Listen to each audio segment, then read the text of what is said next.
McNamara claims that her views are science-based, but to claim that sex is assigned at birth is without any scientific basis whatsoever. Its language misleads people, especially children, into thinking that male and female are arbitrary designations and can change. That an investigation concluded, quote, the risks of anti-puberty and hormone treatment for those under 18 currently outweigh the possible benefits. The UK conducted a review and called the evidence very low. They've also placed severe restrictions on the care that Dr. McNamara calls life-saving. Welcome back to my channel, guys. It's Clinton White here, back with another video. So I saw this video online, so I decided to check it out with you guys. This is destroys gender ideology in 5 minutes. Okay, student action, TFP student action. All right. Without wasting much time, let's check it out, guys. Thank you for your testimony. The chair now recognizes Dr. Grossman for 5 minutes for your opening statement. Thank you for the opportunity to address you. My name is Miriam Grossman. I am a board-certified child, adolescent, and adult psychiatrist, author, and senior fellow at Do No Harm. I have been taking care of patients for 45 years. Okay. I'm going to use my time to respond to Dr. McNamara. First, I'm struck by her use of the phrase, sex assigned at birth. Sex is not assigned at birth. Sex is established at conception, and it's recognized at birth, if not earlier. Yeah, that's true. Dr. McNamara claims that her views are science-based, but to claim that sex is assigned at birth is without any scientific basis whatsoever. Yeah. Its language misleads people, especially children, into thinking that male and female are arbitrary designations and can change. Yeah, that's what they That want. is simply not true. Simply not true, Dr. of course. McNamara claims that social and medical interventions are the only evidence-based treatment and that scientific evidence shows it is life-saving. Without it, she's warning us, kids will commit suicide. Whoa. Well, a growing number of countries have effectively banned the care to which she's referring. And thank God there's been no wave of suicides or other mental health catastrophes. Why is the old lady coughing? 3 years ago, Finland placed strict limitations on medical interventions for minors. Yeah. Sweden did the same thing after a 14-year-old girl was found to have osteoporosis and spinal fractures from puberty blockers. An investigation concluded, quote, the risks of anti-puberty and hormone treatment for those under 18 currently outweigh the possible benefits. The UK conducted a review and called the evidence very low. They've also placed severe restrictions on the care that Dr. McNamara calls life-saving. Norway also analyzed the data and has made similar changes in policy. The National Academy of Medicine in France warned, quote, great medical caution must be taken in children and adolescents given the vulnerability of this population and the many undesirable, even serious complications the therapies cause. Doctors in New Zealand and Australia have published similar statements. Is Dr. McNamara suggesting that all these countries are rejecting evidence-based treatment and placing their kids at risk of suicide? Regarding that point of view, Finland's gender expert, Dr. Rita Kaltiela, said, quote, it's purposeful disinformation, the spreading of which is irresponsible. Yeah. All 7 countries, and Florida too, of course, concluded that kids don't need their development interrupted, the girls don't need their periods stopped and their voices lowered, and the boys don't need to grow breasts. Yeah. What they need is psychotherapy. Yeah. I have other objections to Dr. McNamara's testimony. She insists that her position, only hers, represents standard medical care. What she doesn't want you to know is that there is no standard. There's a debate. There's a fierce debate.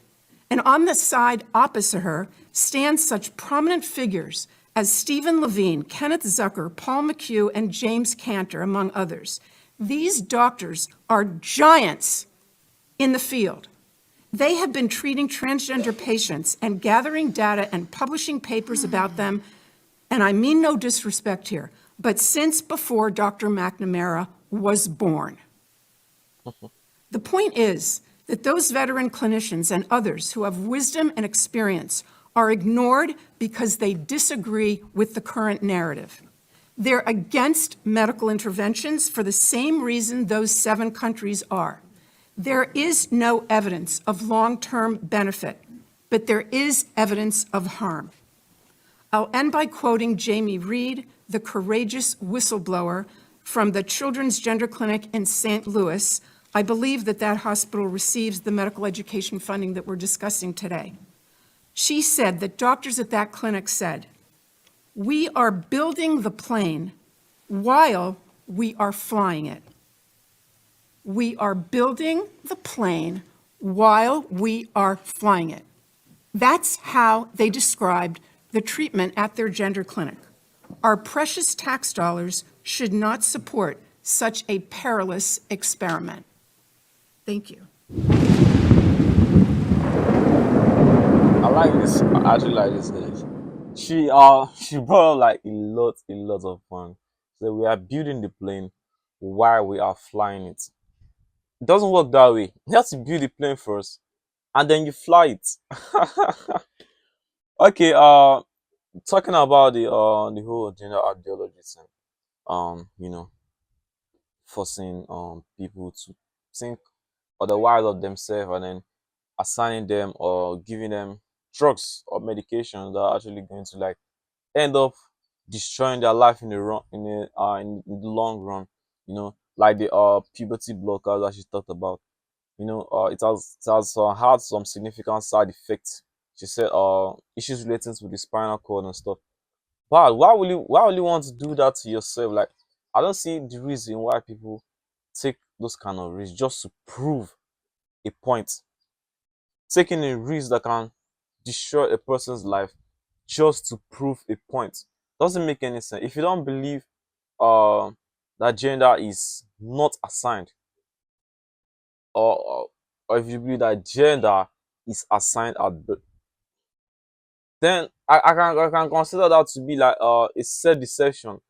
If it's like that, then why don't you just automatically just magically, just declare yourself as whatever you want without having to take any medications for to lower your voice, uh or stop you from having puberty or stuff like that, or the other kind of thing the medications that they take do.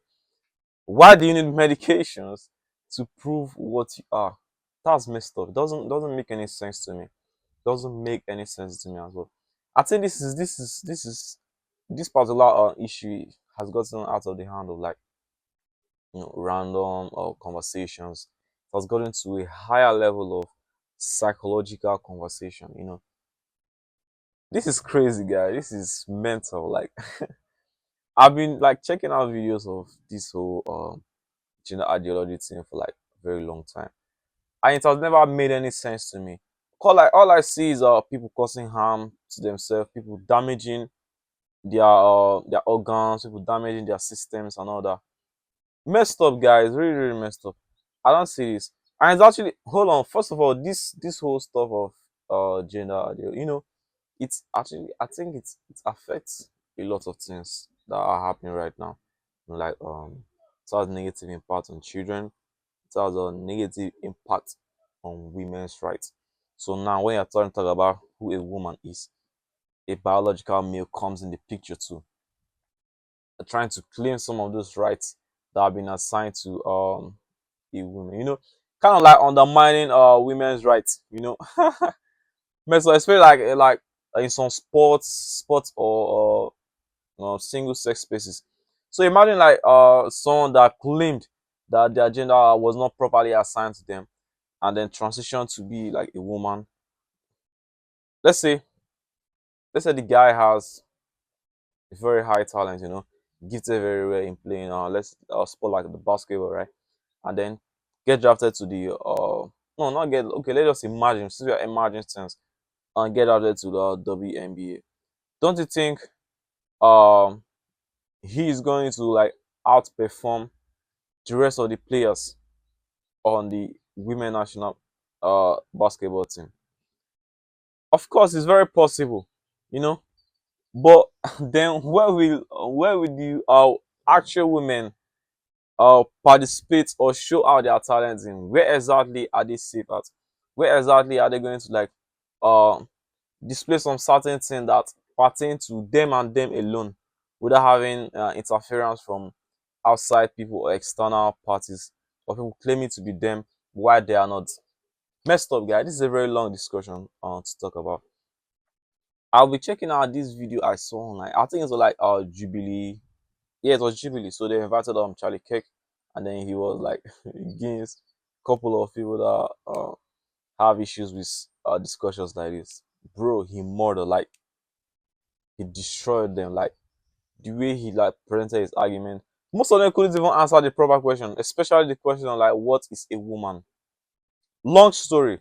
Talk too much, bro. Just get to the explanation part of it. They couldn't. They didn't. Messed up, man.